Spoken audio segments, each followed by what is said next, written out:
Tonga amin'ny fotoana indray tsika izay azontsika miroso amin'ny toy ny fampianarana. Larana fahadimy ambin'ny folo ny fampianarantsika indray ny amin'ny teny ity. Mandroso tao tokantranonao ny ambassadeur Joshua Ziadia Elia.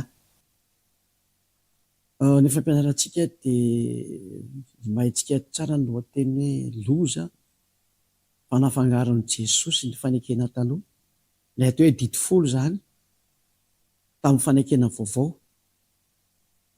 Io moa ilay anarana marina amin'ilay fanekena vaovao dia tsisy fa Yahosoa. Idirantsika zany hoe andraontsika zany dia hiditra amin'ny fanekena taloha sy ny fanekena vaovao. Inona marina zany, inona ny tanjona amin'izany, ary maninona ny loza hoe nafangaron'i Jesosy. Nafangarony mihitsy ka, satria ilay Jesosy io mihitsy ilay Jesosy no nampidiriny zareo tao anatin'io dity folo io.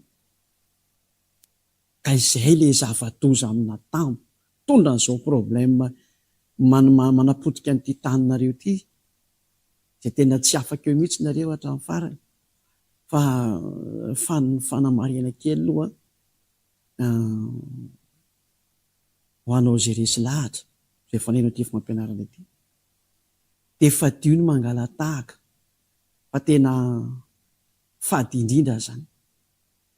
Tena tsy afaka ianao raha vao mangala-tahaka. Fadio ny mangala-tahaka zany. Fa rehefa resy lahatra ianao dia endany ianao misohatra anarana mibatisa. Ataova mibatisa anao.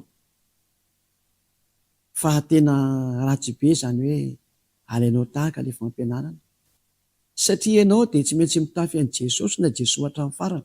Ny batisa mantsy dia nahazoana fitafiana izy, dia mipetraka any amin'ny hoditra anao iny, any amin'ny vatanao any, any amin'ny fananao any. Galatiana 3:27. Galatiana 3:27. Tsiny fa somary mikoakoaka kely amin'ilay mangatsiaka be dia mafana tampoka. Fivovan'ny toetr'andro tsy mampanino izany satria ny tenin'Andriamanitra tsy mikoaka fa ny vatana no mikoaka noho ny amin'ny mahavatana ny vatana, fa teny mandeha foana. Galatiana 3:27. Na izy tsika natao batisa tao amin'ny, raha atao amin'ny Yahosoa zao dia atao amin'ny Yahosoa zany. Raha atao amin'ny Jesosy, Jesosy ianao ary ankiliny ary dia ao amin'ny Jesosy, Jesosy zany. Dia mitafy an'ny izay nanaovana batisa anao. Mitafy an'i Yahosoa zany ilay atao amin'ny Yahosoa, dia mitafy an'i Jesosy eo amin'ny Jesosy zany. Ka raha nafantatrao fa tsy Jesosy ary resy lahatra anao fa tena mpianatra diso anao izy, dia tadidiova efa natao batisa tao aminy ianao, dia miraikitra aminao ny anarana iny. Ny vatan'i Jesosy, Jesosy mihitsy miraikitra aminao io. Ka ianao zany mamitaka ny tenanao raha angala-tahaka an'ity fampianarana ity, satria ilay batisa anao dia mampiraikitra anao amin'ny Jesosy eo foana. Izany hoe tsy mety miala aminao io Jesosy io, fa miara-maty aminao io, ary rehefa maty ianao dia mankany amin'ny helo miaraka aminy, satria izy mihitsy no nampanota anao. Noho izany ny fahendrena rehefa resy lahatra ny fampianarana ianao dia manao batisa ty amin'ny Yahosoa miaraka amin'ny Ziadia Elia ity miresaka aminao ity. Sady misy mahita anana ireo no mandre ananareo manerana an'izao tontolo izao dia manatona anareo misohatra anarana amin'ny batisa mba hamonoana mihitsy ny an'io Jesosy na Jesosy efa miraikitra amin'ny vatananao io. Fa tsy afaka eo mihitsy io raha tsy atao batisa ianao ary miara-maty amin'io ianao, dia any amin'ny elo ny dika azy, satria Andriamanitra tsisy mpiara-miasa amin'ny devoly satana io Jesosy mampanota anao hatramin'izay. Dia ity amin'izay anisan'ny loza be mahatsiravina nataony, nafangarony amin'izay ny dity folo. Ilay lalàna nomena Mosè zany sy zanak'Israely tamin'ny ilay fanekena vaovao, izay fantatsika no nianaran'ilay tena zanaky ny avo indrindra niantona teo amin'ny azy fijaliana ka novonoana, ilay tena anarany dia Yahosoa.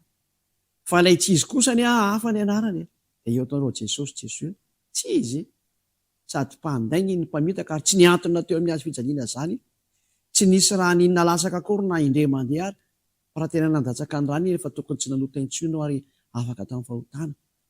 Izay ilay teny efa naverin'ny foana ilay hoe aza manota intsony. Ka raha aza manota intsony zany nefa ianao mbola mpanota dia midika izany fa tsy miaraka aminy anie ianao mba tonga saina. Ilay mba ampiasao amin'izay ilay saina mba hijeriny marina amin'izay, fa aza dia atao mirehefarehefa intsony fa tsy mety zany. Na ho ary inarany tanjona n'ilay fanekena taloha na ny fanekena didifolo, ino mantsy le taloha iny. Ny tanjo ny fanekena zany dia miara-manolotra ndray tselo zay manao sarosarotsika. Ny tanjo ny fanekena anankiray, ny tanjo ny fiarahana amin'Andriamanitra io dia ianao tsy hanota. Satria izy milaza fa izy tsy mihaino mpanota, zay no nandroana ny devoly tany amin'ny lanitra tany, tsy mihaino mpanota io Andriamanitra Abrahama io, ka dia adalanao izay mbola te ho mpanota zany. Ka ny tanjony io Andriamanitra io zany rehefa nanome an'ireto fanekena reto izy na ny didifolo zany tamin'ny andro voalohany, tamin'ny fiarahana voalohany tamin'ny zanak'Israely, dia mba hahatonga ny zanak'Israely ho lasa tsy manota intsony. Satria rehefa mpanota dia tsy mahita anazy ary tsy miaraka aminy zany. Isaia 59:2, Isaia 59:2, eto ny tanany avatsy foefa mahavonjy ary ny sofiny tsy lali-dalovana fahamary, fa ny helokareo ny hevitra mampisaraka anareo amin'Andriamanitra nareo ary ny fahotanareo no mampiafina ny tavany aminareo, ka dia tsy mihaino izy. Raha izany teny Isaia 59:2 mapetraka kely teknisianina ny teny rehefa miteny ohatran'ireny fa tsy atao ela be mametaka anazy nareo, zay mba hitan'ny olona reny atoko sy andiny ireny zany. Io zany dia milaza mihitsy fa tsy mihaino mpanota io Andriamanitra io. Jaolina 9:31, Jaolina 9:31, fantatsika fa Andriamanitra tsy mihaino mpanota. Tsy misy Andriamanitra mihaino mpanota zany mihitsy zany. Ary amafisina ao amin'ny Jaolina voalohany toko 7:5 Jaolina voalohany 3:5-6. Fantatsika fa izy no naseho anaisitra ny ota ary tsy mba misy ota ao aminy. Fa izay rehetra mpanota dia sady tsy mahita anazy no sady tsy malana azy. Zany le voalazany teny zany zay. Ka rehefa mpanota zany dia tsy nahita anazy tsy malana azy. Ary mbola napetrany eo amin'ny Jaolina voalohany toko 7:9, Jaolina voalohany 3:8 fa izay rehetra mpanota dia avy any amin'ny devoly. Izay rehetra mpanota dia avy any amin'ny devoly, satria ny devoly mpanota hatramin'ny voalohany. Ka tsy mihaino an'ilay mpanota mihitsy io Andriamanitra io. Ka mazava zany fa matoy izy zany manome teny anao dia mba hahatonga anao tsy mpanota. Ary zany ilazako hoe ny ahafantarana an'io Andriamanitra Abrahama io amin'ny ty anarana be dia be fa navoakanareo olombelona ty mantsy avy any aminareo mpanota anie io anarana voakanareo tsy misy Andriamanitra marina voaka ny vavanareo zany. Fa ny Andriamanitra Abrahama tena marina dia ilay mahatonga ny olona tsy manota ny tanjona, ny anarany dia navoaka ny tsy mpanota avy any aminy. Elia zany, Ziadia Elia. Ary izay niaraka tamin'ny Ziadia Elia dia Elia dia tsy nanota intsony. Zany no porofo fa tena amin'ny alalan'ny vavan'ny Ziadia Elia ny voazany Andriamanitra marina izany. Fa tsy avy any aminareo mpanotareo mihitsy. Ary Ziadia Elia namoaka ilay anarana marina Iava, izay mahatonga ny olona tsy manota intsony rehefa tafaraka amin'izany Andriamanitra marina izany. Asa tsy manota intsony. Ary eto moa za dia efa anindry mafy ihany rehefa kelikely ao amin'ilay hoe io Andriamanitra io tsy maintsy tsy azo tononona ny anarany. Noho izany dia aza manontony ny anaran'io Andriamanitra io. Ny mpanota tsy mahazo manonona ny anarany, izay dia marina mihitsy izay. Fa vanampanota ve ivoany anaran'io Andriamanitra masina sy marina io, tsy mahazo avoaka ny vavanareo zany. Fa raha Elia kosa ny tena mahavita mamoaka an'ilay anarana ary afaka miantso ilay anarana. Ao anatin'ny bokinareo reo hoe fa izay miantso anaran'ny Ava no vonjena nge, nga tsy anatin'ny bokinareo zany. Dok afaka tsika aloha izay teknisianina. Daholo tsika aloha jery an'izay teny izay izay miantso anaran'ny Ava no vonjena. Somary jery kely an'izay tsika aloha. Aiza mo misy an'iny?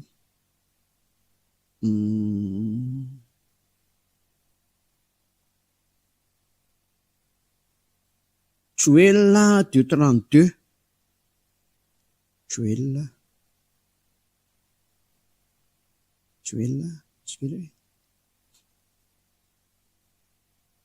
Amariko an'ilay olona miteny hoe tsy azo atsony anaran'io Andriamanitra io, nareo mpanotako. Dia fotsiny valina. Fa ny tsy mpanota tena mahazo miantso mihitsy. Amosa 3, Joël 3 ohatrany amin'ny teny gasy.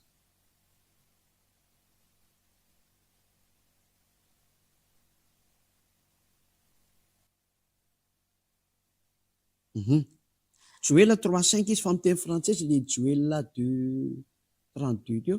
Fa miteny frantsesy Joël 3:5 zany. Joël 3:5. Ary nazovo ny antso ny anaran'ny Ava dia ho afa mandositra izy. Azo atao tsara mihitsy miantso ny anarany fa tsy ny mpanota ny afaka hiantsontsona azy fa ny olona izay tena miaraka amin'ny sy tia anazy dia afaka miantso azy tsara mihitsy. Fa ny dikan'le teny arika hatramin'ny didy folo ary hoe aza manontonona foana ran'Andriamanitra anao dia tsy tokony ho tontonono fahatany le anarana ny tiana tenenina amin'izany. Hoe any amin'ny boîte de nuit ianao niantsoantso an'io anarana io na arika hatramin'ny fimamonao ary arika hatramin'ny inona moa arika hatramin'io filazany ireny. Bara any amin'ny bary ianao ny andeha antsoantso anarany, tsy mety ange izany e. Ny fanaovanao an'ilay balinanao ary ianao niantsoantso an'io anaran'Andriamanitra io, tsy fanao izany. Izay ny voalaza hoe aza manontonom-po ny anarany Andriamanitra anao, fa tsy miteny mihitsy hoe tsy azo antsoina io anarana io. Jereo nanaovan'ilay devoly ianareo rehetra hoe tsy azo antsoina io anarana io, dia amin'izay ianareo tsy vonjeny. Nefa dia hoe izay miantso anarany avana no vonjeny, dia afa mandositra. Afamonjeny ange ny dikan'izany e. Fa nataony devoly tsy afaka iantson'ilay anarana nareo satria mpanota dia vao mety tena nataony fahitao. Tavasaraka tanteraka tamin'ilay Andriamanitra Abrahama. Satria izany dia porofo menanareo fa tena manonao foana ange nareo mpanota rehetra. Ary aza mihaino ny teon'ireo mpitondra fivavahana mpanota reo sady mampanota anao, na Jios io, na Cohen io, na inona io, mpanota reo. Izay mihaino mpanota dia mpanota oatra anazy. Na inona anarana mety omeny anao, anarana avy any amin'ny demony io na voakany io. Ary anarana mampanota anao. Fa ny anarana tsy mampanota ary mitondra olona tsy mitentsony dia izay efa nitonoko taminao izay. Avy any amin'ilay tsy mpanota, avy any amin'ny lanitry aza ny anarana izany. Iaiavanao anarana. Izay ilay iray mpamorona ary Yahosoa ilay nirahany. Izay ilay zanany izay. Ao tsika hiditra amin'izay ilay resaka voatoaty resaka antsika hoe tsy mihaino mpanota marina izy dia ndongo jerevantsika amin'izay rehetra moa izany izy teo. Voilà dia antsika ampidirina amin'izay izay teknisianina. Tanjon'Andriamanitra izany dia lasa tsy mpanota izany. Izany hoe tanjona izany fitany tsipitsipika anie izany hoe lasa tsy mpanota. Objectif izany dia izay tsy mpanota. Noho ny amin'ireo tenin'Andriamanitra efa vitabinoko anareo teo izany. Dia tao anatin'izany tanjona lasa tsy mpanota izany tsy mpanota somary kelikely moa izany ilay tableau dia tsy hoe raha tsika miafiafy eny e.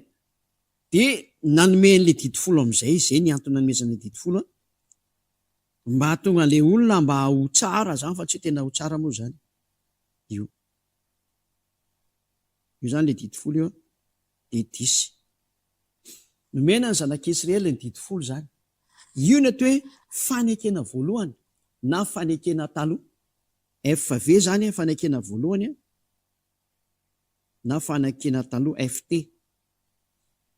Io izany atao hoe fanekena nomena ny zanak'Israely.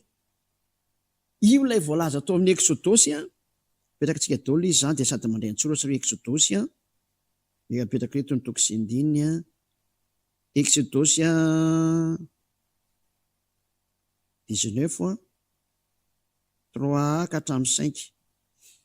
Io Exodosy 19 3 ka hatramin'ny 5 io izany no milaza fa natokana ho an'ny zanak'Israely izy io.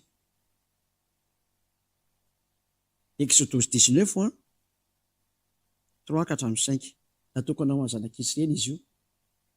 Ary namafisina ao amin'ny Salamo 147 19 20 dia soratako eto ihany koa izany.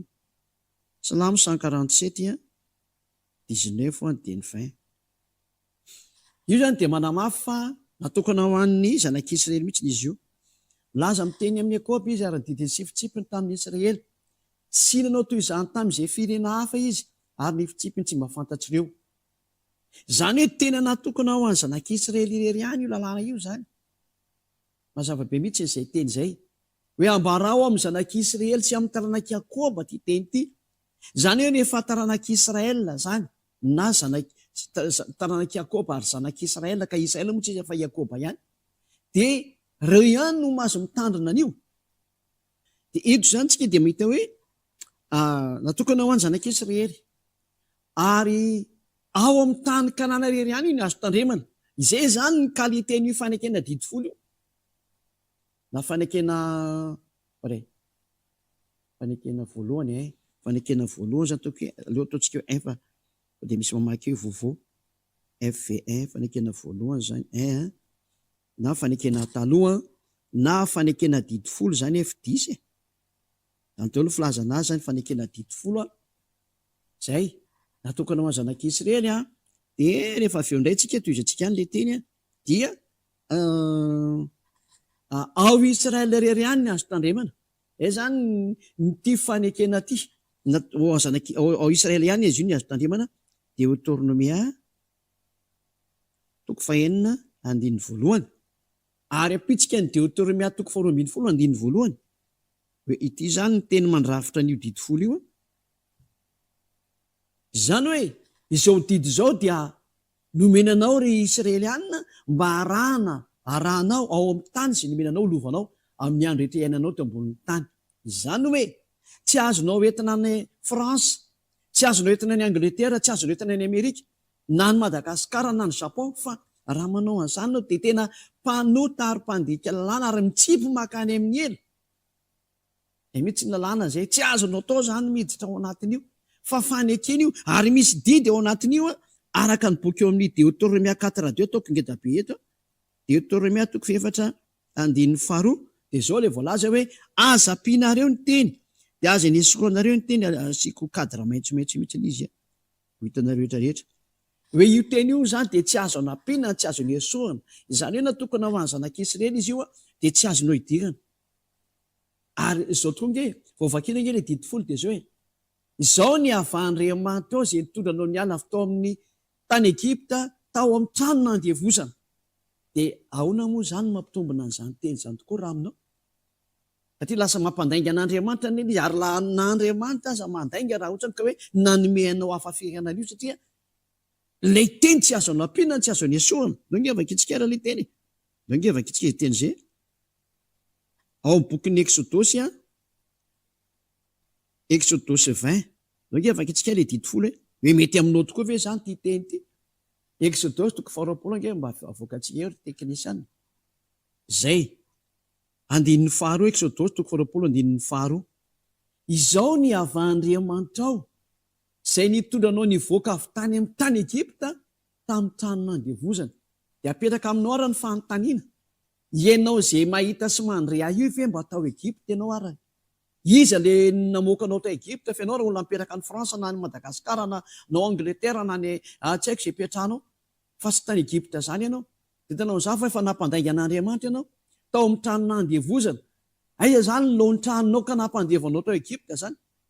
Na ny razambenao mba meo anankena nge ny lohan'ny tranonao tao e.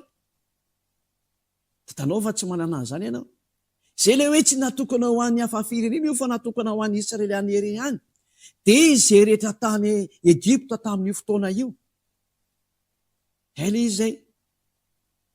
Izay rehetra tao Egipta ihany no afaka amin'ny teny io, fa rehefa sy tany Egipta zany dia akombony ny vavanao fa mpandainga sy mpamitaka ianao ary pisinoky an'Andriamanitra mihitsy.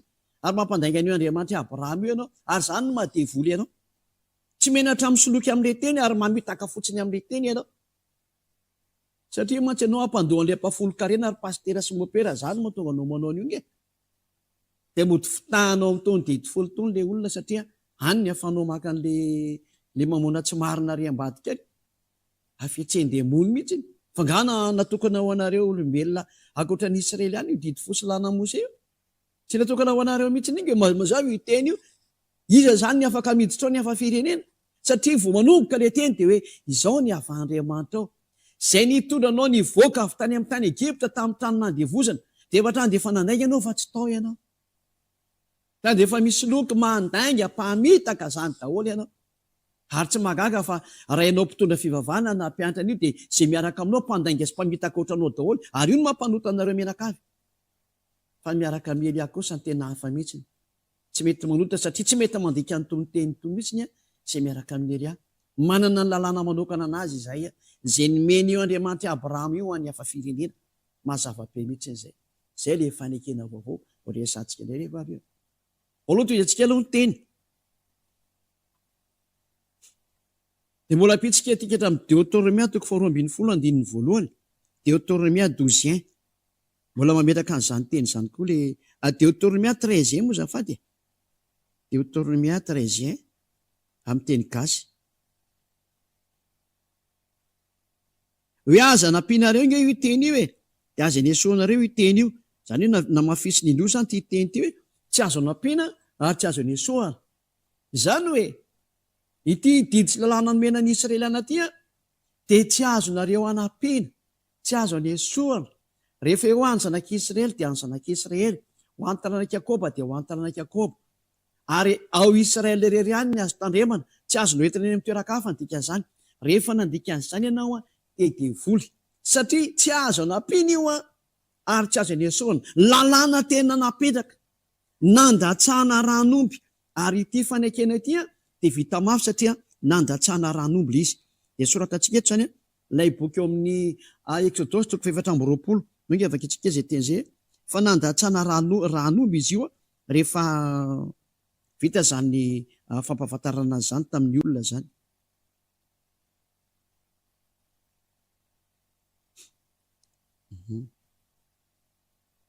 Tsy mety mivadika ilay ty zavatra ty. Exodosy 24 andininy 7 no nomboka makitsika anazy, manomboka amin'ny 3. Dia tonga Mose ka Exodosy 24 nomboka amin'ny 3 ka hatramin'ny 8. Dia tonga Mose ka nanambara tamin'ny olona ny teny rehetra izay nataony avà sy ny fitsipika rehetra rehetra. Dia namaly indray miredina ara ny olona rehetra ka nanao hoe, zay rehetra ny teny rehetra izay nolazainy avà dia ho ataonay. Ary Mose nanoratra ny teny rehetra nataony avà, dia ny fomaraina koa izy ka nanorina alitara teo ambodin'ny tendrombohitra sy tsangam-bato 12 araka ny fireneny Israely 12. Ary ny jatovo tamin'ny zanak'Israely ny rahany dia nitondra fanatitra hodorana ireo ka namono vatotrombolato fanaty-piavahana ho any avà. Dia misy zany ilay vatotrombolaty dia ny vonoany zareo zany izy io natao fanaty-piavahana. Ary nalainy Mose ny atsasaky ny raka nataony teo anatin'ny lovia, ary ny atsasaky ny raka kosa dia natopony teo amin'ny alitara. Dia naka ny boky ny fanekena izy ka namaky teny teo anatrehan'ny olona. Lasa boky ny fanekena zany ilay nisoratan'i Mose teo. Ary hoy ny olona, zay rehetra nolazainy avà dia ho atao aminay sy hoekenay. 9. Dia nalainy Mose ara ny raka natopony tamin'ny olona, dia hoy izy, indro ny raha ny fanekena izay nataony avà taminareo ny amin'izany teny rehetra izany. Zay any hoe sady nafafy tany amin'ny olona zany izy nalefa tao amin'ilay boky ny dikan'izany, zay hoe indro ny raha ny fanekena izay nataony avà taminareo ny amin'izany teny rehetra izany. Mazava zany zay teny zay ho antsika rehetra izay mihaino sy nandre ny fampianarana teo, fa tena vita mafy fanekena io, nandatsahana ranomby. Ny fanekena teo amin'ny atrehan'ny Mose sy ny zanak'Israely teo anatrehan'ny dada Yahva. Vita mafy io fanekena io, tsy azo anampino io fanekena io, tsy azo enesorana io fanekena io. Ny fanaovana tamin'ny Andriamanitra Abrahama Yahva tamin'ny zanak'Israely tamin'ny alalan'i Mose izay efa nisan'ny Israely ihany koa. Izany hoe natao didy ho an'ny zanak'Israely ary tsy afaka miala eo zareo. Raha vao mitandrina ny didy 10 izy dia efa io ray manontolo io 3,900 nisan'io lalàna io. 613 loa io zany ozany rehefa nanisana azy. Ka amintsika rehetra izay efa mandray amin'izao zany dia tadidio tsara fa tsy azonao kitena ny ao anatiny io, tsy azonao anampinina ny teny ao anatiny io, fa didiny avàn'Andriamanitra natokana ho an'ny zanak'Israely rery, ireo izay andeha tany Egypta dia izy sy ny taranany natokana ho an'ny zanak'Israely, ary ao amin'ny tany Israely rery io no azo tandremana, tsy mahazonao entina mivoaka tao, fa ny tena mipetraka nefa ny ity nataonareo ity. Eny ty fantian-dalàna nataonao ty iny. Dia nahenao izao teny izao ny sasany dia avy hatrany dia nangalatra an'ilay ty fampianarana ty dia nanova. Dia tsika koa fa tsy mitandrina ny lalàna Mose fa didy folo tandremana ihany. Satria ilay didy folo teo amin'ny seza fiandrianan'Andriamanitra, iny efa nazavaiko taminareo iny. Ilay hoe izao ny historan'io teny io natahotra ny zanak'Israely rehefa nandiha ilay teny, ka rehefa natahotra izy dia izy ihany no teny hoe aza atao amin'ny teny amin'ny antsony io Andriamanitra io, fa aleo hijanona, fa ndany ianao miakatra any dia mihaino izay. Ka ny zanak'Israely nangataka an'ilay izy dia neken'Andriamanitra ilay izy. Ka rehefa neken'Andriamanitra dia nampiarin'Andriamanitra ny teny, fa tsy hoe koa ny nijanona teo amin'ny folo io, no hoe ny folo ihany no avy any aminazy, fa ny sisa tsy avy any aminazy. Non. Ny teny dia 3,900 ny total, fa ny zanak'Israely no natahotra dia tsy nitohy ilay teny, izay ny marina zay, fa nazavaiko taonareo ka. Naoara, dia toy izantsika indray ny teny sy ny fampianarana. Rehefa taty aoriana nefa, zay zany ilay totaly be ilay didy folo salana Mose tandremo azo anampinao dia azo enesorana io teny io avoaka antsika ery zany, tsy azo anampina io, tsy azo enesorana fa didiny avàn'Andriamanitra. Io ilay teny io rehefa resy lahatra ianao fa nataony olona tafiditra any amin'ny lalana divoly ary novonoina ho any amin'ny defony dia manjosiry miala tao ary manatona ny Elia. Manatona ny ziadiany hafa tsy mandeha makany amin'ny mpangalatahaka ny ray ianao. Fa ny batisanao tsy afaka eo mihitsy anie. Zay natonga nanisaka le batisa tany voalohany. Hoe ianao ty fampianarana ty dia resy lahatra ianao dia indrefa hiavinavina ianao dia tsy manatona ny Elia fa andeha tady fiangonana rehetrarehetra any. Nga afaka izany nareo menakavy. Izy ilay nanao batisa nareo fa ianao no miraikitra. Tsy afaka eo izany ianao. Fa tsy maintsy manatona ny ziady Elia anao mbo sasana ho afaka amin'io adalanana nampidirina taminao io. Dia io ahagegena nampidirina taminao io. Dia io fahotana mahatsiravina nampidirina taminao satria izao nge dita fa fampanoty ianao e. Voapanga ianao tamin'ilay katesisy kely sy ilay boky nareo tamin'ny katekomena reny. Fa voapanga reny nge ianao e. Ianao nandoam-pafoloka ianatra amin'izay nga tsy efa nitandrina didy folo ianao dikany io. Efa miapanga anao daholo nge reny e. Io Jesosy tomponao io, Jesoa tomponao io, izy nge naponao an'io resaka io. Miapanga anao daholo nge reny e. Ary ny batisanao mbola miapanga anao. Mitafy an'ilay Andriamanitra tsy izy mamono olo io ianao. Ianao no maty ny faimpiry zay. Fa ny aza mba maty amin'izao anao vatra dia any amin'ny elo tokoa anao vao mijanona. Mba tonga saina. Ao ary, inona ny zavatra niseho mikasika ny amin'ity didy fosy lanamose ity? Ny zavatra niseho tamin'io dia natesin'Andriamanitra ilay sary satria niprofiteny zanak'Israely izy. Ka rehefa niprofiteny zanak'Israely ilay resaka fisoroha satria io ny fanafahana zareo amin'ny fahotana mantsy io fisorohana io. Manafaka ny fahotana zanak'Israely indray mandeha isa-taona dia io ny andrasan'izy menakavy. Manoto izy dia miandry an'io ilay fotoana hanafahana ny fahotana io izy. Ka rehefa tonga dia tena manomeny matavy mihitsy zareo ny tsara indrindra. Dia tena tezitra amin'izay dadayavà dia nifohanany amin'izay ny fisorohana. Dia izay ilay fanontaniako anareo jiosy rehetrarehetra. Nazo an'izany fanontaniana izany moa ny jiosy gasy hoe aiza izany no mahafaka ny fahotanareo, nareo izay namono an'i Ahosoa. Fa ilay Andriamanitra Abrahama mihitsy angenina napotika ny fisorohana izay fanesohana ny fahotanareo indray mandeha isa-taona. Aiza izany ny fanafahanareo amin'ny fahotana. Dia namoaka teny indray moa zareo tsy tahotra tsy henatra mihitsy hoe milaza fa misy mpaminany ireny namoaka lalàna ho an'ny zareo mba hanafaka ny fahotana. Ary nametrako ny fanontena iza moa milaza aminareo fa mahafaka ny fahotanareo ty tenina mpaminany ty. Fa anganareo no fifanekena tamin'ity mpaminany ty. Hoe amboary ny molotra anao sy ny karazany. Fanamboarana ny molotra dia tsy midika fa afaka ny fahotana ianao. Fa ny fahotana ny Israelianina dia afaka ilay amin'ilay indray mandeha isa-taona amin'ny fanaovana fanatitra. Eo afaka itsika ilay izy ary. Aiza moa izy iny amin'ny bokin'ny Levitikosy 16 Levitikosy 2:20. Janao ke afaka itsika ny teny a.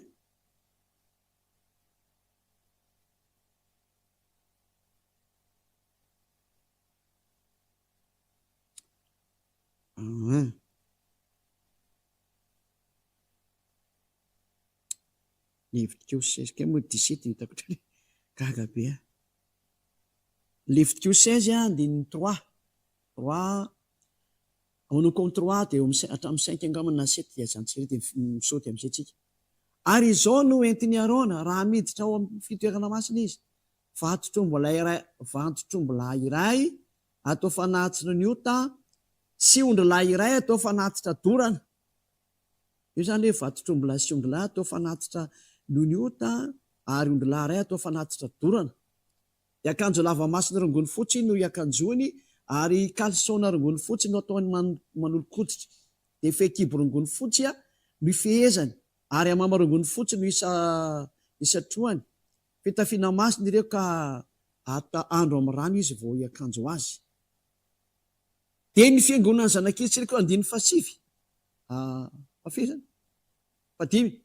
ary ny fiangonana zanak'Israely dia handraisan'ny ondrilahy osy lahy roa zafady atao fanatitra ny ota sy ondrilahy iray atao fanatitra dorana. Io zany le resaka hoe misy ondry osy reo izy ireo anaovana le fanatitra noho ny fahotana sy anao ny fanatitra dorana zany. Dia ody iantsika amin'izay le izy ary amin'dininy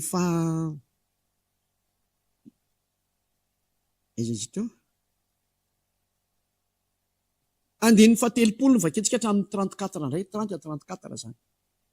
Fa amin'izany an'izany nanaovana fanavotana ho anareo, hanadiovana anareo, ka adio afaka amin'ny fahotanareo rehetra eo anatrehany avanareo. Ito zany le fanafahana le fahotana ho an zareo. Ho tenandro fitsarana ho anareo zany, ka ampahorin'ny tenanareo nareo ho lalàna mandrakizay zany. Ary ny mpisorona izay hosorana sy atokana, ho mpisorona isolon'ny rainy, dia anao fanavotana ihany koa zany. Dia hitafy ny fitafiana rongony fotsy izy dia ny fitafiana masina. Dia anao fanavotana ho an'ny firenena, ho an'ny fitoerana masina izy, sy ho an'ny tranon'ilay fihaonana, sy ny altara, sy ny mpisorona, ary ny olona rehetra ny fiangohana. Ho lalàna mandrakizay ho anareo zany, hanaovana fanavotana ho an'ny zanak'Israely indray mandeha isa-taona ahafahany amin'ny fahotana rehetra. Tsy misy lalàna mihitsy ho amin'ny fanafahana amin'ny fahotana ho an'ny zanak'Israely, ho an'ny mpitandrina didy folo, tsy ndriko tsara, ho an'ny mpitandrina didy folo rehetrarehetra. Tsy misy fanafahana amin'ny fahotana nomeny io Andriamanitra Abrahama io, afa-tsy io resaka fisoroana io araka ny Levitika 16. Fanafahana amin'ny fahotana zareo indray mandeha isa-taona. Tsy hitany amin'ny Mose, any amin'ny Amosa zany, na hitany amin'ny Joela zany, tsy afaka namoaka an'izany ireo mpaminany ireo. Le azaka zany reto mitomany Hebreo, mitomany Judaisme, Joda reto zany. Fa ny fanafahana anareo amin'ny fahotanareo dia io fanatitra io. Ary io le nataonareo mantsy io nataony Jiosy tany alohanareo dia manao ny tsy mety ry zareo dia miandry an'io fotoana io fotsy izy dia ho afaka amin'ny fahotana. Tena ratsy saina. Teo indrindra ny natonga ny dada Iava-tezitra ka tsy nankasitraka intsony ny fanatitra, ary tena ny foanany amin'izay io fanatitra io, ary mazava fa ninana foana voalohany ny didy folo sy lana Mose izay vita mafy dia io Andriamanitra Abrahama io ihany. Izy ihany nanafoana an'io. Ary natao ofisialina teo amin'ny azy fijaliana izy tamin'ny alanan'ilay zanany izay ny rano hoe teo fa miditra amin'izay ny fanaikena vaovao. Sady vita koa moa ny lanan'ilay didy folo ny dikan'izay. Zay fakitsika ary ny teny milaza ny amin'izany rehetra zany hoe tena foanany dada Iava mihitsy n'ilay izy satria leo be an'ilay teny izy. Dia ny foandao antsika reo amaky toko sy andiny ilay aloha hikariko an'ilay toko sy andiny mino anareo za. Hoaiza daholo ny toko sy andiny mino anareo amin'izany a. Dia vakitsika ao amin'ny bokin'ny Isaiah 1, Isaiah 1, 11 ka hatramin'ny 13. Ianio arany atezerany dada Iava. Ataoko inona ny zavatra betsaka volonareo fanatitra, hoy Iava. Efa tovoka ny ondry lahy. Zafady indrindra. Efa tovoka ny ondry lahy atao fanatitra dorana, sy ny saborany zanak'omby mifaho. Ary tsy sitrako ny rano vatotromby lahy sy ny an'ny zanak'ondry ary ny an'ny osy lahy. Tena tsy mety amina ntsony ireo. Ndao vakitsika ny 12. Aravo miseho anatrehako ianareo. Iza moa no nitaidanareo ny hatsikitsaka ny kianjako? Aza mitondra fanatim-pony intsony. 12 io. Fofona fahavetavetana amiko zany. Dia toy satsika. Ny voaloham-bolana sy ny sabata ary ny fiatsom-piangonana. Tsy zakako ny fivoriana masinareo paratsina. Ny voaloham-bolanareo sy ny fotoam-pivavahanareo dia fa halina ny fanahiko. Mavesatra amiko zany ka sasatra mitondra azy. Efa tsy mety amiko tsotra ny fivavahanareo. Eto zany tsy dia mety misy leo mihitsy ny Andriamanitra Abrahama io. Tsy mela intsony an'ilay fanaovanareo ny fanatitra io, leo be an'io za. Tsy laiko intsony io. Nozoniny amin'izay moa taty oriana zany hitantsika ny nanaovany anazy. Ozona amin'izay no latsaka zany ho izay mbola manao an'io. Nao vakitsika aloha ny toy le teny hoe izay antsika daholo ny teny avy any amin'ny dada Iava milaza ny atezehany ny amin'izay rehetra mbola manao an'izany sary zany. Vakitsika ao amin'ny Jeremia 6:20. Jeremia 6:20. Karotsika kely izay teny izay Jeremia 6:20. Aiza le izy ao?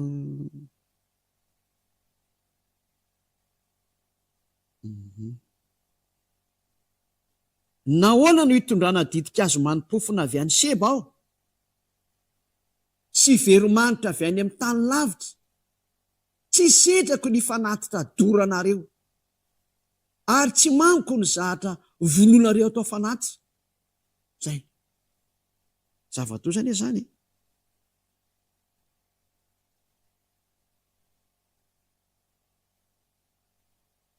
Afaka itsika ny toy koa izao ny lazainy avy mbola tezerana io indro asiako fanafotoana eo amin'ny firenena ity, amin'ity firenena ity, ka dia samy ho tafotoana amin'izany ny ray mba amin'ny zanany, ho fatin'ny olona mba amin'ny namany. Tena atezerana. Izao ny lazainy avy indro misy firenena avy any amin'ny tany avaratra, dia firenena lehibe izay mitsangana avy any amin'ny faran'ny tany, tsy pika sy lefina no entiny, lehibe sady tsy mamindra fo izy, ny feony dia mirondrona toy ny ranomasina, sady mitaingin-tsoavaly izy, ary voamana tahaka ny lehilahy ho amin'ny ady, hamelezana anao ry izy io na zanaka vavy. Tena tonga hatrany amin'ny fanampotena ny Israelina mihitsy ny atezerana ny dada Iava. Tsy mety amiko intsony ny fanatitrinareo, leo be ho anio mazava zany fa ilay lalàna le fanafahana ny fahotana mihitsy ty kapohan'ny dada Iava ty, tena ny tapahany. Tsy mety aminah intsony io. Ka rehefa tsy azo atao intsony iny dika zany inge, mpanota mandrakizay inge nareo mpitandrina didy folany. Dia io amin'izay le tsy tahotra tsena nalainareo Jesosy tena tsofoka nareo amin'ny plasy io. Tena nefa voavy nampianariko anao hoe tsy azo nampinana, tsy azo niesorana. Iza nampanaonao an'izany fihetsika zany? Gatsy ny vakianao ny Galatiana 3:15 hoe ny fanekena rehefa vita mafy dia tsy fanao no manatsoaka na manampy an'izany. Galatiana 3:15 ny fanekena rehefa vita mafy dia tsy fanao no manatsoaka na manampy izany. Na ny olona raha tsy sa manao an'izany fihetsika zany hoe rehefa nisy fifanekena natao ka tena nentina tany amin'ny commune io zavatra io, dia tsy samy kitikitika intsony, fa raha hokitiana dia aleo mihitsy mamerina misy mandrava an'le teo dia manao vaovao. Fa mahagaga anahy reto olombelona reto fa makany amin'ny commune mba misy mahay an'izany ihany, fa ny fivavahana zareo tena fivavahana tena mandeha ny mitsizy mihitsy. Fivavahana demony mihitsy ny fivavahana. Fivavahana mandeha ho azy makany amin'ny fandikan-dalàna, tsy fanarahana teny mihitsy na ny kely aza. Ary inge mampanota anareo. Vakio tsara ilay Galatiana 3:15 fa mifanampy amin'ilay Deutéronomia 4 sy ny Deutéronomia 13 hoe ny fanekena rehefa vita mafy dia tsy fanao manatsoaka na manampy izany. Tena zava-doza mihitsy. Dahora toy antsika ihany ny teny. Hanamafisana an'ilay hoe manina moa? Dia hoe tena tsy mety amin'ny dada Iava intsony ilay fisoronana. Isiaso 66:3. Isiaso 66:3 no jerevantsika indray iza moa misy an'izany. Isaia 66 voilà. Kasika amin'ity fanatitra ty ihany zany rehefa fanafana any zanak'Esely dia mandesa taonany amin'ny fahotana. Inao nge jerevantsika mihitsy ilay teny ao amin'ny andininy 7. Zay mamono omby dia ohatra ny mamono olona. Zany hita amin'izay ilay oziny ito. Mamono ilay omby ianao fa mitovy mamono olona ianao hoe zany no midika fa tsy mety amin'ny tony ilay fisoronana. Zay mamono omby atao fanatitra dia ohatra ny mamolaka vozona alika. Nefa ny any ivelany ny alika. Mitovy amin'ny maka alika ianao zany dia olanao ny voziny. Raha mbola mitondratondra fanatitra eo zany ianao dia izay no mitovy aminao. Izay manatitra fanatitra hohanina dia ohatra ny manatitra rakisoa. Nefa ny ainkisoa zavatra tena tsy fanao amin'ny didy folo sy lanamosi. Fa mitovy amin'ny manatitra rakisoa anao raha mbola mitondra fanatitra hohanina eo. Zava-doza mihitsy ny ity. Ary izay mandoro didikazo manimpofo ny fanatim-patserovana dia ohatra misaotra ny sampy. Mitovy amin'ny manompo sampy ianao raha ohatra ianao ka mbola manao an'izany fihetsika izany. Teo dia voapirofo mihitsy. Ary mazava be ny teny fa tena tsy neken'ny dada Iava Andriamanitra Abrahama intsony ny fanaovana ny fisoronana, midika izany fa tsisy tsony ny famelan-keloka ho azy mitandrina ny didy folo sy lalàna Mose. zay tsy azo sarahana. Tsika rehefa teo fa teo aza nampiana dia aza niesorana ny teny, tsy azon'ireo sarasarana zany io dikan'izay. Fa devoly le miteny hoe lalàna seremonialy lalàna kultoraly lalàna misy afaka koa filazana fa tsy tadidiko tsara, misy ka sarasarana zareo mihitsy ny izy. Avakely ny tenin'Andriamanitra amin'ny teny izany raha misy ao. Fa ny voalaza ao dia boky ny fanekena ny voalaza ao ary aza nampiana dia aza niesorana. Tsy aza ireo sarasarana ohatran'izany io teny io. Ny fanekena rehefa vita mafy dia tsy hifanao ny manatsoaka na manampy izany. Ka iny ny teo seremonialy kultoraly zao lalàna moraly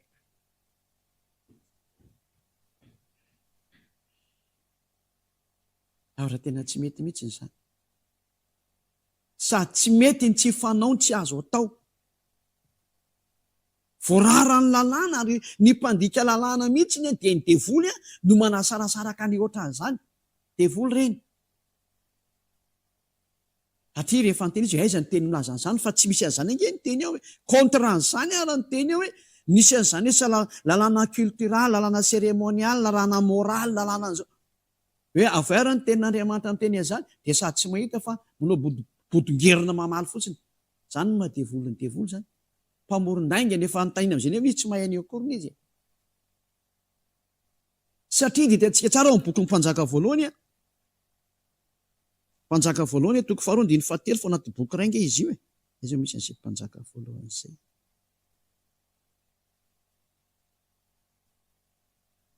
Toko 2:7. Mpanjaka voalohany toko 2:7. Tena ny soratan Mose ty. Ary tandremo izay asainy avahandriamanitra ho tandremana, andehananao amin'ny lalany, hitandremanao ny lalàny dia ny didiny sy ny fitsipiny ary ny teny vavolombelona. Io zany le didy folo io. Miaraka amin'ny lalàna sy ny fitsipika izy io. Araka ny voasoratra ao amin'ny lalàn'i Mose, mba hataonao lavorary avokoa izay rehetra hataonao izay rehetra alehanao. Mazava be zany fa ao anaty boky iray daholo ny teny rehetrarehetra na didy folo na lalàn'i Mose na didy sy ny fitsipika ao anatin'io boky Mose io ary io nandatsahana ranomby. Ilay natao hoe aza nampiana ary aza niesoana. Tsy misy izany lalàna moraly zany ao, na hoe lalàna seremonialy ao, na lalàna ny kultoraly ao. Devoly daholo no teny an'izany fa tsy misy an'izany akory anatin'ny lalàna Mose io. Tsy azo sarahana mihitsy ny didy folo io amin'ny lalàna Mose fa devoly izay nanao an'izany. Ary amin'ilay teny sasany hoe any an-danitra ny didy folo io nge tena any an-danitra mihitsy ny mbola nampandaingan'Andriamanitra fa tsy misy didy folo zany ihany. Araka ny bokin'ny Deutéronomia toko 7. Nge vakitsikity efa namafisina daholo motony. Deutéronomia 30 nomboka amin'ny 11.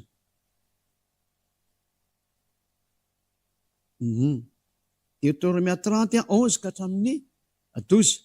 Somary deletsika kely aloha ty fa ilaina ilay izy zany.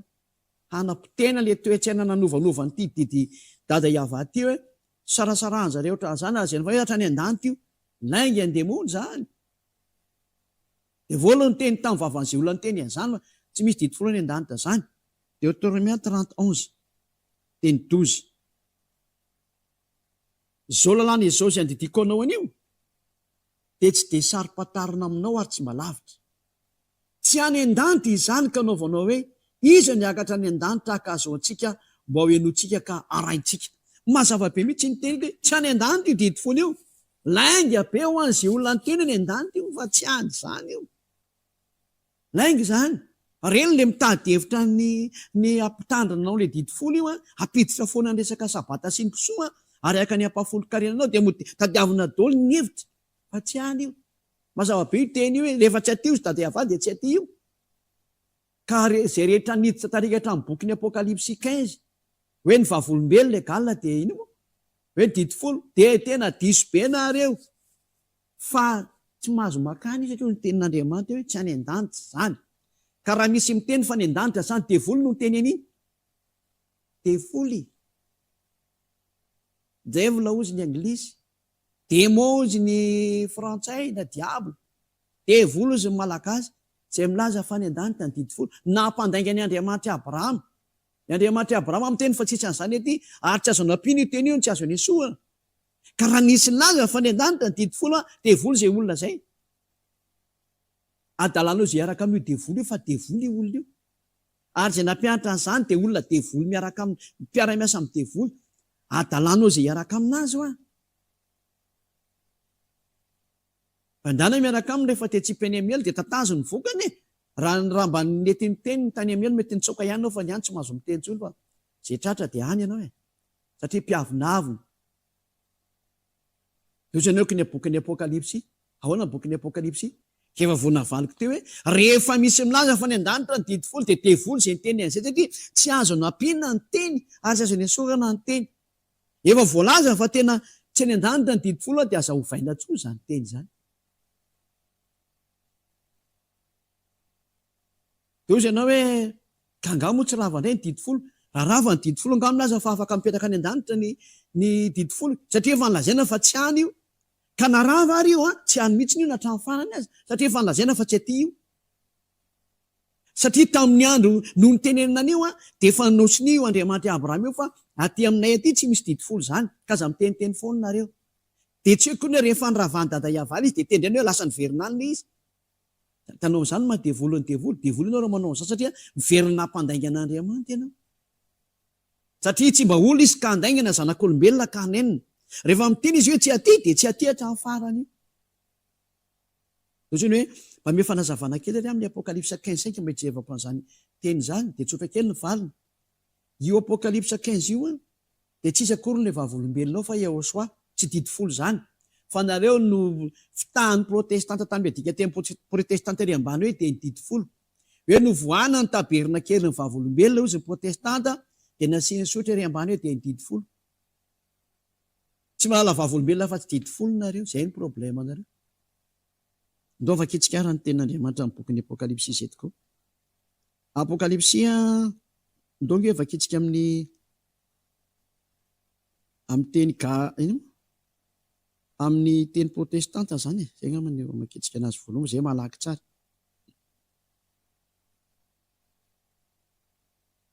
Baiboly katolika romanina. Dia Apokalipsy atoko voalohany no vakitsika zany. Ny fanambarany Yehoshua izay nomen'Andriamanitra azy mba hanehony amin'ireo mpanompo ny zavatra tsy maintsy tonga faingana sy nanirahany anjely hampahalalaina ny Jaona mpanompony. Zay. Iza zany ilay mpanao fanambarana? Fanambarany Yehoshua zany. Yehoshua zany tia manao fanambarana tia tao an-danitra zany. Dia io fanambarana io no natao tao amin'ny trano ilay ny fanambarana. Zay ny eo amin'ny Baiboly katolika romanina izay original. Natao tao amin'ny trano ilay ny fanambarana izy io. Zay natao anazy hoe trano ilay ny fanambarana zany. Zay. Taorinan'izany, ino hitako novoana ny tempoly. Nisy ny trano ilay ny fanambarana tany an-danitra. Hitanareo izany? Trano ilay ny fanambarana no voalaza ao. Izany hoe trano ilay fanaovana fanambarana. Ka ilay manao fanambarana dia tsy iza fa Yehoshua, ary Yehoshua ilay vavolombelona resahana. Raha misy izany izay vavolombelona resahana any amin'ny lanitry dia Yehoshua ny vavolombelona any. Araka ny Apokalipsy 3:14 zany. Oke, vakitsika ny Apokalipsy 3:14 zany. Hoe izy ny vavolombelona zany. Manorata koa ny anjelin'ny eglizin'ny Laodicea. Laodicea zany io miteny anankiray. Eglizin'ny Laodicea. Izao no lazainy ny amenina. Ilay vavolombelona matoky sy marina fototry ny zavaboarin'Andriamanitra. Voalaza eto mihitsy ny samy fa ny vavolombelona raha ao amin'ny bokin'ny Apokalipsy ny resahana dia Yehoshua. Zay ilay vavolombelona any. Fa tsy misy izany hoe ny vavolombelona dia ny didifolo. Fitahan'ny protestanta nareo fa tsisy an'izany. Fa ny tena voalaza ao dia ny Yehoshua no manao an'ilay fanambarana. Ary tsy any an-danitra mihitsy izany didifolo izany. Ka raha misy vavolombelona resahana ny amin'ny bokin'ny Apokalipsy, Yehoshua zany resahana zany. Araka ny Apokalipsy ihany mo vaketsika aminy. Insay amin'izy izy diso. Apokalipsy 1:5. Ary avy amin'ny Yehoshua ilay vavolombelona matoky lama toa amin'ny maty ary filohan'ny mpanjakany tany. Yahosoa zany le vavolombelona matoky. Tony efa narana diso napetraka katolika ohatra dia ninona hitsiko amin'izay izy hoe Yahosoa ny eo. Atony le famitaam-bahoaka tony na tonga andrehetrehitra ho lasa mpanota zany. Ka raha misy resaka vavolombelona zany resana ao bokin'ny Apokalipsy dia tadiova tsy misy didy folo eny amin'ny lanitra ny lanitra any. Fa ny vavolombelona ao dia Yahosoa. Ianareo moa zany voafitaka le hoe didy folo amin'ny baiboly katolika, baiboly protestanta. Vakiko zay vao vakiko an'izay le ny protestanta zany tinina voanareo ty. Apokalipsy 15:5. Ary rehefa afaka izany dia nahita aho fa indro novoana ny tempoly dia ny taberna kely ny vavolombelona tany an-danitra. Dia vao nahita vavolombelona nareo dia nasiany protestanta didy folo tery ambany dia niara-nijabaka tao nareo ohatran'ireny miaramila diso adresy ireny. Niara-nakany amin'tsizy zava-doza amina tambo. Voafitaka ray tanàna nareo rehetrarehetra, ray fiangonana, ray trano, ray firenena. Voafitaky ny protestanta daholo nareo. Eziny namitaka anareo. Trany dia nataony nandika lalàna nareo menakavy. Ny teny areo tsy any an-danitra ny didy folo, efa nareo tia milaza fa any an-danitra indray ny didy folo. Iny ny tia dalana mihoa-pampana tia. Tena tsy mba misaina mihitsy ary tsy mandinika mihitsy na ny kely aza. Ohatrany ianao tena ohatra mery fiteny, izay mihitsy ianao voasitrana ratsy zany, tsy sitrana zany ianao. Ka rehefa sy tianao ny sitrana dia aza mihaino fa rehefa teo sitrana dia mihaino ny ely. Ny teninay tsy tonga amin'ny fahendrena tahaka nataonareo olombelona namonanareo nakany amin'ny ely. Fa ny tenay tsy tamin'ny fanehoana ny fahendren'ny olombelona fa tamin'ny fanehoana ny hery sy ny fanahy avy any amin'ny Dada Iava.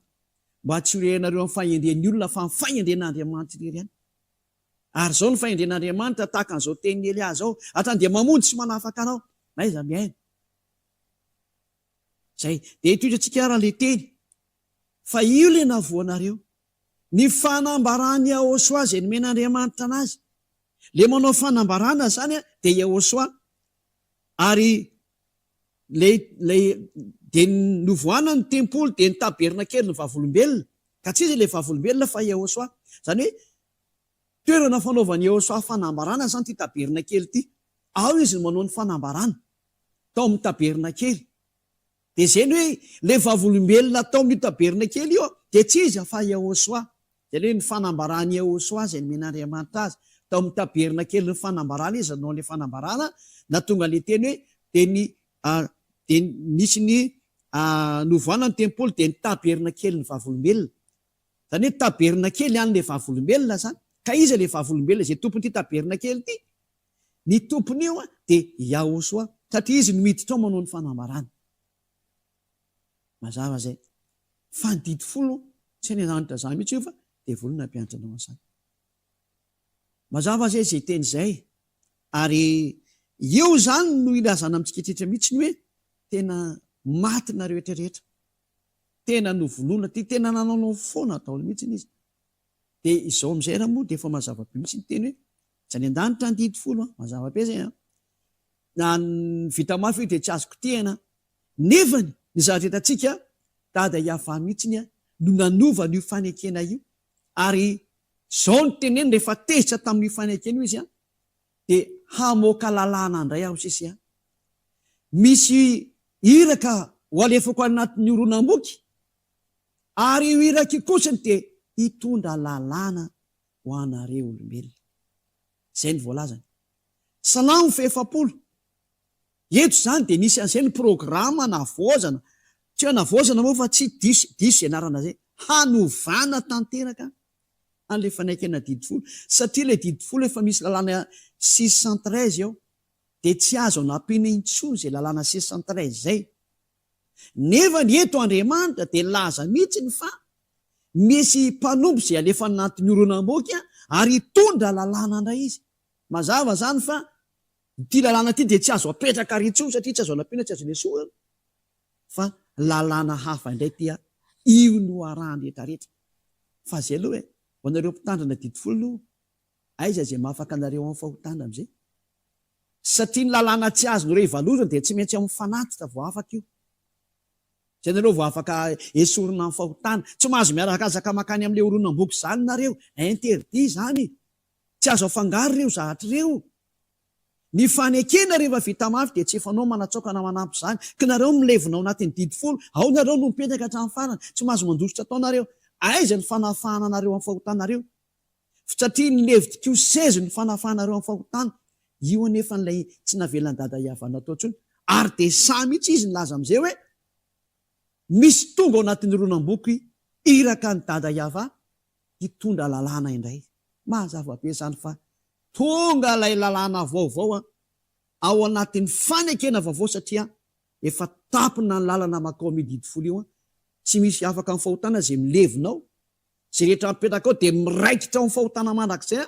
Zay na tonga ny Eliam teny rehefa resy lahatra manao batisa aty amin'ny Eliam manatona ny ziady Eliava tsy lozana mandositra makany vomainy amin'ny devolo indray mandositra ne. Tena misy de tena tsy mba misaina mihitsy ny teny izy. Zany le avinavina zany. Raha mahafantatra ny famarina dia tsy mety manatona ny marina fa mbola mitady lalana foana. Ka zay vokatry n'ilay vavana tao dia sahirana manatona.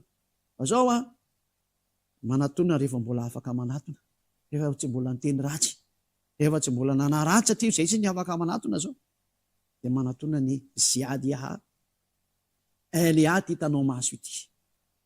Daoara avoakako aminao ilay tenin'Andriamanitra mikasika amin'izay aina moa hoe misy lalàna ivoaka indray zany zay tsy mifandray tsony amin'ilay didy fotsy lalàna mosy satria iny tsy azo anampiana, tsy azo nesoa. Hafa indray zany ty ho avy ty. Salamo fa-efapolo dia ajanoko eto aloha ny dingana voalohany fa hiditra amin'ny dingana faharoa indray tsika zany. Salamo fa-efapolo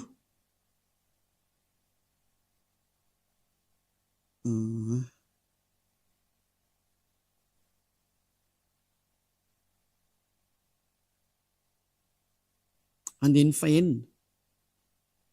fahenina dia fahafito ary ny fahavalo. Fahenina sy ny fahafito ary ny fahavalo. Ny fanatitra latra-dra sy ny fanatitra hoanina tsy mba sitraka ao. Ny sofiko nataonao malady, tena maheno tsara amin'izay ny sofiko. Ny fanatitra dorana sy ny fanatitra noniota tsy mba nlainao. Vitatreo ny tantaran'izany zany, tsy mila intsony. Dia hoy izaho, ity aho tonga ao amin'ny ronam-boky no nanoratana ty ilay zanaky ny avo indrindra ty, ilay hoe Yahosoa. Ny anao ny sitraponao Andriamanitra ny sitrako. Ny anao ny sitraponao Andriamanitra ny sitrako, ary ny lalànao no atao anatiko. Ary ny lalànao no atao anatiko, zany hoe hanao sitrapon'Andriamanitra izy ary ny lalàn'Andriamanitra no atao anatindray zany. Dia hoana indray ny tohiny. Tohidy antsika foana. Efa nilaza teny mahafaliny amin'ny fahamarinana teo amin'ny fiangonana lehibe aho. Indro ny molotro tsy mba nakomboko. Iavao, ianao ny mahalala. Ny fahamarinanao tsy mba nafeniko tao am-poko. Ny fahamarinanao sy ny famonjenao no nambarako. Tsy nanafina ny famondram-ponao aho sy ny fahamarinanao tamin'ny fiangonana lehibe. Ianao avao, aza miaro ny antranao tsy ho amiko.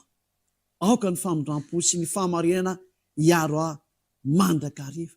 Zay ikarantsika amin'izay izy hoe le lalàna zay, ary ny lalànao no atao anatiko. Manana lalàna tokoa ivoaka izany Yahosoa zany. Misy lalàna hoentiny, efa tao anatin'ilay ronam-boky no tenenina zany hoe misy lalàna vaovao omena zay tsy azo afangaro amin'ny didy fosy lalàna Mose, satria efa vita mafy iny ka tsy azoko tiana. Inona zatra nitranga nefa ndre olona nahita ny lalàna io zareo dia foana hono le fisorohana, nalainy Jesosy amin'izay ny vatany dia izy no nitainginy eo amin'ny plasiny Levitikosy 20 ka tsy loza mahatsirafina ve? Satria izy ange no nitainginy eo amin'ny plasiny le fisorohana ne. Izy no naka amin'ny plasiny le omby dia ondry dia osy, ary raha ny tokony ranony sy ny ranosiny no alefa ao, ny ranona ampidiriny ao. Zany izy tsy maty zany iny tsy nandatsaka ny rano fa piso loky mihitsy io Jesosy io. Piso loky, ary tena mpiady amin'ny Andriamanitra Abrahama mihitsy io. Ianareo fiangonana izay miaraka aminy, miomana fa tena kombanga io e. Miomana nareo. Miomana nareo mpitondra fivavahana, miomana daholo na rehetra rehetra. miomana daholo nareo any Vatikana, nareo any Londres, nareo any Amerika any, izay milaza fa tena lehibe ny mpitondra fivavahana maneran-tany. Miomana nareo, iza nampanao nareo ny fihetsika io iza. Rehevenireo fa rendre mananga io Andriamanitra Abrahama io, ity niraka ny hitanareo ty, Eliano anarany. Fehefahadiniko aminareo iza nampanao nareo ny zavatra io, mba meo ny teny milaza fa azonareo atao zao zahatra nataonareo zao. Fanalainareo Jesosy dia natainginareo amin'ny plasin'ilay omby sy ony sy osy zay ary amin'ny toko fena ambin'ny folo zay fanafana ny fahotanan'ny Israely indray mandeha Sataona. Vitanareo nanao an'izany fahotana mahatsiravina zany. Ny endra mahita ny lozaka mery, ny adala mandrosika vo. Samy tonga saina. Tsy fanao no nataonareo. Fa mazava ho azy, zao no profo fa tonga ny fanekena vaovao. Zay tao amin'ny ronom-boko no nanoratana azy dia Yahosoa zay. Izy no natokana ho an'izao tontolo zao dia ny faranantsika telo ty dingana voalohany ty fa hiditra amin'ny dingana faharoantsika.